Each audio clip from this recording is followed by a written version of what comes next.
அனைவருக்கும் வணக்கம் நண்பர்களே. நம்ம இந்த வீடியோவில் என்ன தகவலை பற்றி பார்க்க போகிறோம் அப்படின்னு சொல்லி பார்த்தீங்கன்னா நண்பர்களே, குரூப் 4 எக்ஸாம் என்பது முடிஞ்சுச்சு. சரிங்களா? அதாவது முடிஞ்சு கரெக்டாக ஒரு 24 மணி நேரம் தான் ஆச்சு. நம்ம எல்லாருமே பார்த்தோம் அப்படின்னா நிறைய கனவுகளோட, சரிங்களா, நிறைய லட்சியத்தோட இந்த நம்ம பொதுவாக என்ன சொல்கிறேன் அப்படின்னா, நம்ம குரூப் 4 எக்ஸாம் நேற்று நைட் நான் ஒரு வீடியோ கொடுத்துருந்தேன். என்ன கொடுத்துருந்தேன்னா, கொஸ்டின் ஏன் இப்படி கேட்டீங்க, ரொம்ப மனசு வேதனையாக இருந்துச்சு, நிறைய பேர் அழுதோம், செஞ்சோம், கஷ்டமாக இருந்துச்சு. அதாவது நான் சொல்லக்கூடிய விஷயம் கொஞ்சம் எல்லோரும் கேளுங்க நண்பர்களே. நமக்கு இப்படி ஒரு சுச்சுவேஷன் ஆயிடுச்சு. அதாவது ஒரு வருஷம் நிறைய பேர் படிச்சிங்க, 2 இயர்ஸ் படிச்சிருப்பீங்க, 3 இயர்ஸ் படிச்சிருப்பீங்க. அதாவது நிறைய பேர் என்ன சொல்வேன்னா, இப்போ ஒரு பையனாக இருந்தோம் நம்ம அப்படின்னு வச்சுக்கோங்களேன், என்ன பண்ணுவாங்க, 2 வருஷம் 3 வருஷம் படிச்சிருப்போம்.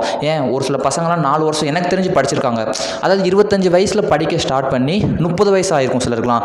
இதுக்கப்புறம் என்ன பண்ணுறதுன்னு தெரிலன்னு சொல்லிட்டு ரொம்ப கஷ்டப்படுற பசங்க இருப்பாங்க.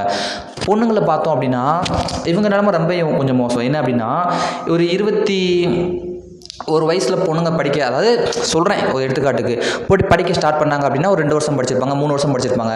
வீட்டில் கல்யாணம் பண்ணிக்கோன்னு போட்டு அவங்கள ஒரு ப்ரெஷர் கொடுக்க தான். ஏன்னா நம்மளுடைய கல்ச்சர், நம்மளுடைய தமிழ்நாட்டு பண்பாடு என்பது சீக்கிரமாக கல்யாணம் முடிக்கணும்னு சொல்லி கல்யாணம் பண்ணிக்கோ அப்படின்னு சொல்லுவாங்க. பசங்களை வேலைக்கு போன்னு சொல்லுவாங்க. இது போக ஹவுஸ் ஒய்ஃப் ரொம்ப பாவம். அவங்க என்ன பண்ணுவாங்கன்னா ரொம்ப கஷ்டப்படுவாங்க. அதாவது எப்படி சொல்கிறது அப்படின்னா, அதாவது வீட்டையும் பார்த்துக்கிட்டு, குழந்தையும் பார்த்துக்கிட்டு, படிச்சுக்கிட்டு, சுற்றி இருக்கவங்க பேச்சை கேட்டுக்கிட்டு நிறைய கஷ்டப்பட்டு ஹவுஸ் ஒய்ஃப்ஸ் கொஞ்சம் படிச்சிருப்பீங்க. ஸோ இவ்வளோ எல்லாரும் கஷ்டப்பட்டு நம்ம படித்தோம். நம்ம எல்லாரும் என்ன நினச்சி படித்தோம், நானும் சேர்ந்து தான் சொல்கிறேன். நானும் ஒரு டிஎன்பிஎஸ்சி மாணவன் தான். நானும் போன விட எக்ஸாம் பாஸ் பண்ணவன் தான். நானும் இப்போ குரூப் 2 எக்ஸாமுக்கு படித்து கொண்டிருக்க ஒரு பையன் தான். சரிங்களா? குரூப் 2 எக்ஸாம் படிச்சுக்கிட்டு இருக்கேன். நான் என்ன சொல்கிறேன் அப்படின்னா, அதாவது நண்பர்களே, நம்ம எல்லாரும் நிறைய கஷ்டங்கள் அனுபவித்து படித்தோம். இதெல்லாம் எதற்காக படித்தோம்? நம்ம எல்லோரும் என்ன நினச்சோம், இந்த குரூப் 4 எக்ஸாம் வந்துச்சுன்னா நம்ம பாஸ் பண்ணிட்டோம்னா நம்மளுடைய பண கஷ்டம் தீரும், நம்மளுடைய மன கஷ்டம் தீரும், நம்ம கஷ்டப்பட்ட பலருக்கெல்லாம் உழைப்பு கிடைக்கும் அப்படின்னு நினச்சி தான் எல்லோரும் படித்தோம். சரிங்களா?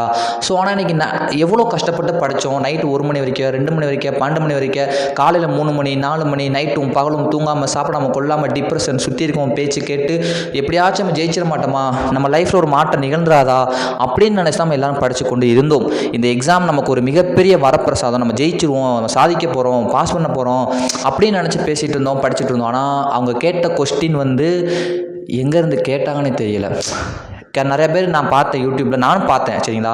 1950 புக்கிலேருந்து கேட்டிருக்காங்க, 1980 புக்கிலேருந்து கேட்டிருக்காங்கலாம் சொல்கிறாங்க. என்னடா கொடுமை இது, எங்கேருந்து ஏன் இப்படி ஒரு கொஸ்டின் வைக்கணும்? அதுவும் இல்லாமல் அந்த 1950-80 கூட பள்ளி போட புத்தகம் கிடையாதான். ஏதோ நன்னூலார் புக்கிலேருந்து கேட்டாங்களாம், இளங்கொம்பனார் புக்கிலேருந்து கேட்டாங்களாம், பாவானார் சொல்லி தமிழ் இலக்கிய வரலாறு ஏதோ ஒரு இடத்துலேருந்து கேட்டாங்களாம். என்னடா இது, ஏன் இப்படி டிஎன்பிஎஸ்சி கேட்டாங்க? அதாவது இப்படி சொல்கிறதுனா அவ்வளோ கஷ்டமாக கேட்டுட்டாங்க. சரிங்களா? ஸோ நான் என்ன சொல்ல வரேன் அப்படின்னா, நம்ம கஷ்டப்பட்டு படிச்சிருக்கோம். 2 வருஷம் 3 வருஷம் 5 வருஷம் கூட படித்தவங்க இருக்கீங்கன்னு எனக்கு தெரியும். சரிங்களா? 10 வருஷம் படித்தவங்க கூட இருப்பீங்கன்னு தெரியும். எல்லா கஷ்டத்துக்கும் ஒரு தீர்வாக அந்த பரீட்சையை நம்பி எத்தனை பேர் இருந்திருப்பீங்க. ஆனால் இப்படி ஒரு கொஷின் கேட்டு மன வேதனைப்படுறாங்க.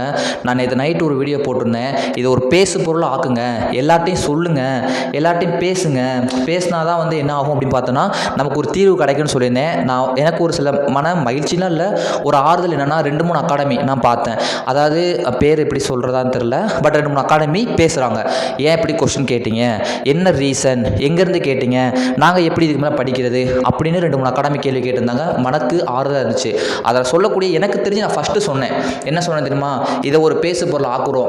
நம்ம என்ன பண்ணுறது, ஒரு பேசு பொருள் ஆக்குறோம், எல்லாட்டையும் சொல்கிறோம், ஏதாவது டெலகிராம் ஓப்பன் பண்ணுறோம், ட்விட்டரில் ட்ரெண்ட் பண்ணுறோம் அப்படின்னு நான் சொன்னேன். ஸோ அதே விஷயத்தை இன்னும் 2-3 பேர் சொல்லியிருக்காங்கன்றப்ப எனக்கு ஒரு ஆறுதல் என்பது கிடச்சிச்சு. சரிங்களா நண்பர்களே? ஸோ இப்போ நான் என்ன சொல்ல வரேன் அப்படின்னா, 2-3 அகாடமிஸ் பேச ஆரம்பிச்சிட்டாங்க, நான் பார்த்தேன். சரிங்களா? 2-3 அகாடமி பேச ஆரம்பிச்சிட்டாங்க, நானும் பார்த்தேன். ஏன்னா இப்போ என்ன உங்களை செய்ய சொல்கிறேன் அப்படின்னா, இதே நிலைமை தொடர்ந்துச்சுன்னா, உண்மையை சொல்லணும்னா குரூப் 2 பிலிம்ஸையும் குரூப் 2A மெயின்ஸையும் அப்படி தான் கொஸ்டின் இருந்துச்சு. நம்மளாம் பயந்தோம், ஐயோ குரூப் 2A மெயின்ஸ் இப்படி கேட்டிருக்காங்களே, அதுக்கப்புறம் எப்படி கேட்க போகிறாங்க, நம்ம எல்லாமே பயந்தோம். யாரும் பயப்படாமல் இருந்துச்சு. குரூப் 2 அப்படி கேட்டிருக்காங்கப்பா, டிகிரி ஸ்டாண்டர்ட்ப்பா, குரூப் 4 ஈஸியாக தான்ப்பா இருக்குன்னு படிக்க ஆரம்பித்தோம். ஆனால் குரூப் 2 விட இது கஷ்டமாக கேட்டிருக்காங்க. ஸோ இதே நிலைமை தொடர்ந்துச்சுன்னா நெக்ஸ்ட் குரூப் 2 வருது, அடுத்து குரூப் 4 வருது. டிஎன்பிசியாக என் வாழ்க்கை, என் கனவு, என் லட்சியம், அந்த இடத்துல ஒரு ஃபோட்டோ எடுக்கணும் அப்படின்றத கனவாக கொண்டு வாழக்கூடிய நம்மளை மணிக்க நான் எடுத்திருக்கேன். நான் குரூப் 4, ஆனால் எனக்கு ஆசை குரூப் 2. சரிங்களா? ஸோ நம்மளை மணிக்கு மேலும் மேலும் திறந்துச்சுன்னா நம்ம எப்படி பாஸ் பண்ணுறது, எப்படி படிக்கிறது, நம்ம வீட்டு நிலைமை தான் என்னங்க. இப்போ குரூப் 2 குரூப் 1 கொஸ்டின் கூட அப்படி கேட்டால் நமக்கு தெரியாதுங்க. ஏன்னா குரூப் 2 குரூப் 1 கொஞ்சமாச்சும் வசதி இருக்கவங்க படிக்கிறது, அதான் உண்மையும் கூட. சரிங்களா? இந்த எக்ஸாம் அடுத்த எக்ஸாம்ட்டு போயிடுவாங்க. ஆனால் நம்ம குரூப் 4 படிக்கிறவங்க 25,000 சம்பளங்க, ஏதோ ஒரு வேலை கிடச்சா போதும், நம்ம இதான் பாஸ் பண்ணிட மாட்டோமா, ஜெயிச்சிட மாட்டோமான்னு 2-3 வருஷம் உட்காந்து கஷ்டப்பட்டு இருக்கோம். நமக்கு இப்படி ஒரு கொஸ்டினை கேட்டுட்டாங்க. ஸோ நான் என்ன சொல்ல வரேன் அப்படின்னா, இந்த கஷ்டத்துக்கு ஒரு தீர்வு கிடைக்குமா என்னன்னு எனக்கு தெரியல. இந்த குரூப் 4 எக்ஸாமுக்கு தீர்வு கிடைக்குமா என்னன்னு தெரில. ரீ எக்ஸாம் வைப்பாங்களா நிறைய பேர் கேட்குறீங்க, நிறைய பேர் அழுகுறீங்க, வேதனைப்படுறீங்க. ரீ எக்ஸாம் வைப்பாங்களா என்னங்களான்றது ரொம்ப ரொம்ப சந்தேகமான விஷயம். சரிங்களா? ஸோ என்ன பண்ணலாம் அப்படின்னா, சார் குரூப் 4 ஏன் இப்படி கேட்டீங்க, எங்கேருந்து கேட்டீங்க, சரிங்களா, நம்மளுடைய கேள்விகளை முன்வைக்கலாம். இந்த கொஸ்டின் இவ்வளோ கஷ்டமாக இருக்குது அப்படின்னு ஒரு விஷயத்தை நம்ம முன்னெடுத்துகிட்டு போகலாம். நான் சொல்கிறது புரியுதுங்களா? அதாவது டிஎன்பிஎஸ்சிக்கு டோல் ஃப்ரீ நம்பர் இருக்கும். சரிங்களா? டோல் ஃப்ரீ நம்பர் இருக்கும். அவங்க டோல் ஃப்ரீ நம்பர் வச்சுருக்காங்க, ஜிமெயில் வச்சுருக்காங்க. சரிங்களா? நீங்கள் எல்லோரும் என்ன பண்ணலாம் அப்படின்னா, நம்ம கஷ்டத்துக்கு ஒரு தீர்வானா ரீ எக்ஸாம் வேணும் அப்படின்னு நினச்சிங்கன்னா, என்னையை பொறுத்த வரைக்கும் ரீ எக்ஸாம் வச்சா தான் நல்லது. ஏன்னா ஆனால் வைக்க மாட்டாங்க. சரிங்களா? வைக்க மாட்டாங்க என்பது உண்மை. ஏன்னா ஆனால் அந்த எக்ஸாம் கேன்சல் பண்ணால் நல்லதுன்றது என்னுடைய கருத்து. ஏன்னா எங்கெங்கே தான் கேள்வி கேட்டாங்க, படித்தவங்க எல்லோரும் பாவம் இல்லையா? ஒரு சிலர் 150 மேலே போட்டிருப்பீங்க, சந்தோஷமாக இருப்பீங்க. ஆனால் எத்தனை பேர் கஷ்டப்பட்டு படிச்சிருப்பாங்க சொல்லுங்கள்? யோசிச்சு பாருங்கள். எவ்வளோ கஷ்டப்பட்டு எவ்வளோ கஷ்டத்துலையும் எனக்கு சொல்லும் போதே கண்ணெலாம் கலங்குது. எவ்வளோ வேதனையிலையும் கஷ்டத்துலையும் படிச்சிருப்பாங்க சொல்லுங்கள்?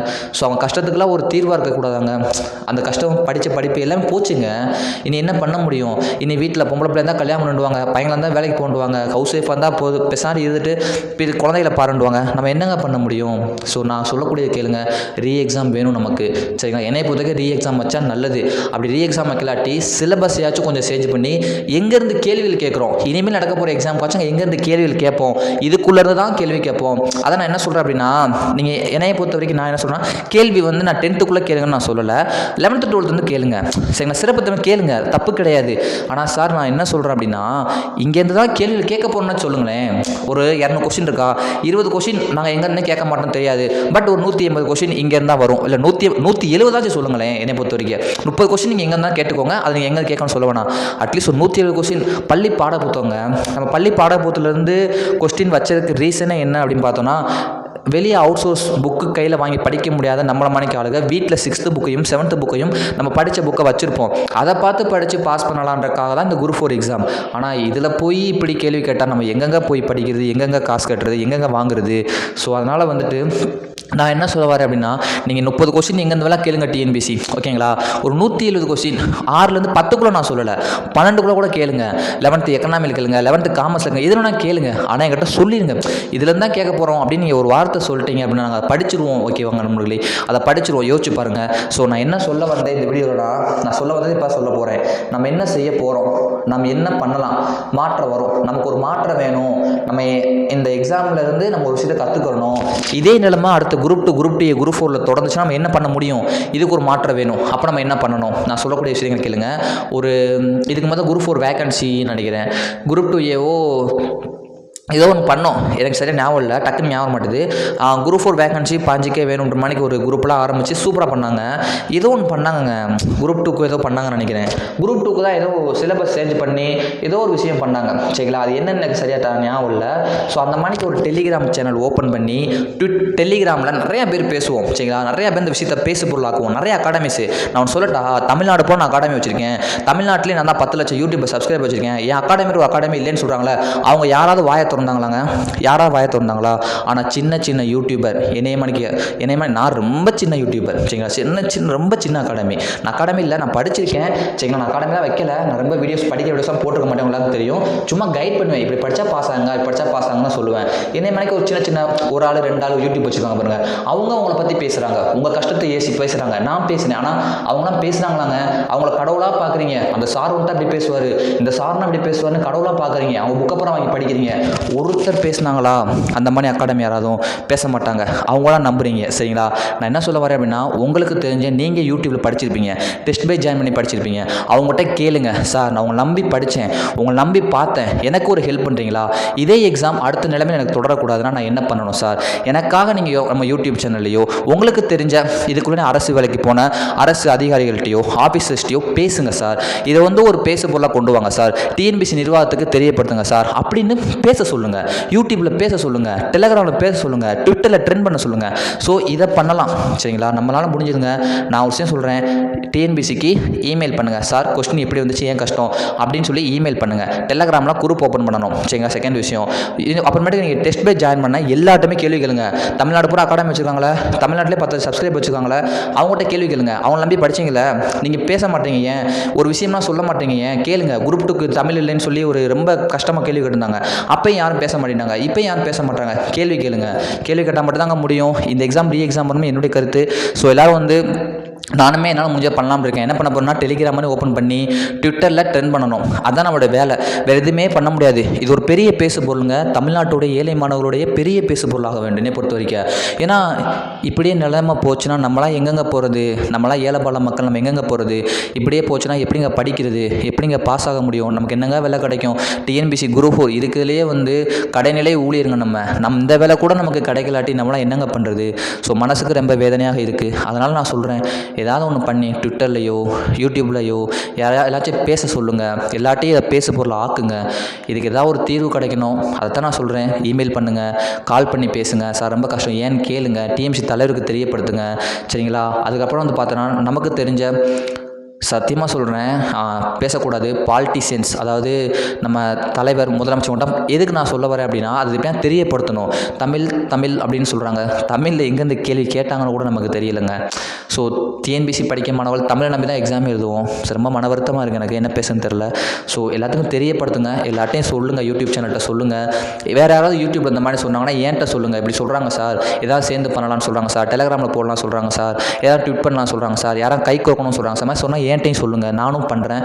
நம்ம இது ஒரு முடிவு எடுப்போம். இந்த எக்ஸாம் எப்படின்னு தெரியல, குரூப் 2 2ஏக்காச்சும் நமக்கு ஒரு நல்ல முடிவாக கிடைக்கும். இது மாறுமான்னு தெரில, ஆனால் அடுத்த எக்ஸாமுக்கு ஒரு நல்ல முடிவு நமக்கு கிடைக்கும் நம்ம நம்புவோம்னு நான் சொல்கிறேன். 2 2ஏக்காச்சும் சிலபஸை சேஞ்ச் பண்ணுவாங்களா, இல்லை இப்படி தான் கேட்க போகிறோம்னு சொல்கிறாங்களான்னு ஒரு முடிவு நமக்கு கிடைக்கணுங்க. இல்லாட்டி இந்த எக்ஸாம் எக்ஸாம் வருங்க சரிங்களா. இதுதான் என்னுடைய கருத்து. உங்களுடைய கருத்தை கமெண்ட் பண்ணுங்கள். வேதனை, மனசு ரொம்ப கஷ்டமாக இருக்குது. எல்லாருக்குமே கஷ்டம், எல்லாருக்குமே வேதனை. எனக்கு என் கூட பிறந்தவங்களும் படிக்கிறாங்க, எங்கள் ரிலேட்டிவ்ஸும் படிக்கிறாங்க, என் ஃப்ரெண்ட்ஸ் படித்தாங்க. என்னை நம்பி யூடியூப் எத்தனை பேர் பார்த்து நான் சொன்னேன் புக்கு படித்தா போதும் இப்படி தான் ப்ரீவியஸ் கொஸ்டின் பாருங்கண்டேன். ஆனால் எல்லாருமே என்னங்க பண்ணுறது, இப்படி கேட்டாங்கன்னா நம்ம எங்கெங்கே போகிறது, எனக்கு என்ன சொல்கிறேன்னு தெரியல. மனம் ரொம்ப வேதனையாக நான் பேசுகிறேன் சரிங்களா. ரொம்ப எனக்கு தெரிஞ்ச என் ஃப்ரெண்ட்ஸ் ரிலேட்டிவ்ஸ்லாம் ரொம்ப பேசினாங்க. அதுக்கப்புறம் கால் பண்ணி நிறைய பேர் யூடியூபர் நீங்கள் பேசுனீங்க, நிறைய பேர் என்னுடைய ஃபாலோ பண்ணுற என்னுடைய சப்ஸ்கிரைபர்ஸ் நிறையா பேசினாங்க சார். முடியும் அழுகுறாங்க, எல்லாரும் அழுகிறத தாங்க முடியலங்க சரிங்களா.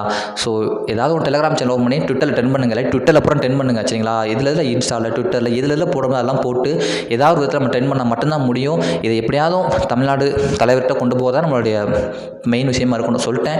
ஸோ மனக்குமரல் வேதனை எனக்கு ரொம்ப வேதனையாக இருக்குது. எல்லோரும் எதாவது பண்ணணும், எல்லோரும் கை கோருங்க. நடந்ததை பற்றி அழுகாதீங்க, வேதனைப்படாதீங்க. நான் என்ன சொல்கிறேன் அப்படின்னா, இதை எப்படி நம்ம டிஎம்சி தலைவர் பார்வை கொண்டு போகிறது, எப்படி நம்ம முதலமைச்சர் பார்வை கொண்டு போகிறது, இதை என்ன பண்ணலாம், எப்படி இதை சரி பண்ணலான்னு எல்லோரும் யோசிங்க. நானும் என்னால் முடிஞ்ச விஷயத்தை ஃபாலோ பண்ணுறேன், என்னால் முடிஞ்ச விஷயத்தை கொண்டு போகிறேன்.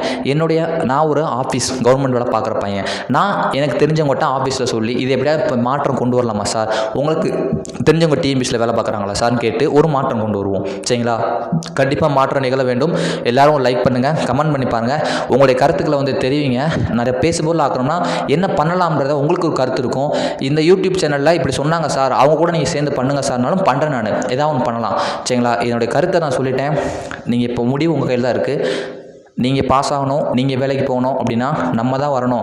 நம்ம டிஎன்பிசி எக்ஸாமுக்காக யாரும் பேச மாட்டாங்க. இது ஒரு குரூப் 4 எக்ஸாம், யாரும் பேச மாட்டாங்க, நம்ம தான் பேச வைக்கணும் சரிங்களா. எல்லோரும் இதை பேசப்பொருள் ஆக்குவோம். வேதனை, அழுக, இது ஒரு ரிசல்ட் நம்ம கிடச்சே ஆகணும். ஸ்கூல் புக்லேருந்து எங்கேருந்து கேள்வி கேட்குறாங்க, நம்ம கேள்வி கேட்கணும் நிர்வாகத்தை. அவ்வளோதான் என்னோடய கருத்து, நான் சொல்லிட்டேன். உங்களுடைய கருத்து நீங்கள் கமெண்ட் பண்ணுங்கள். நன்றி, பார்க்கலாம். கண்டிப்பாக ஒரு போராட்டம் வரும், நம்ம ஜெயிக்கிறோம் ஓகேங்களா. தேங்க்யூ.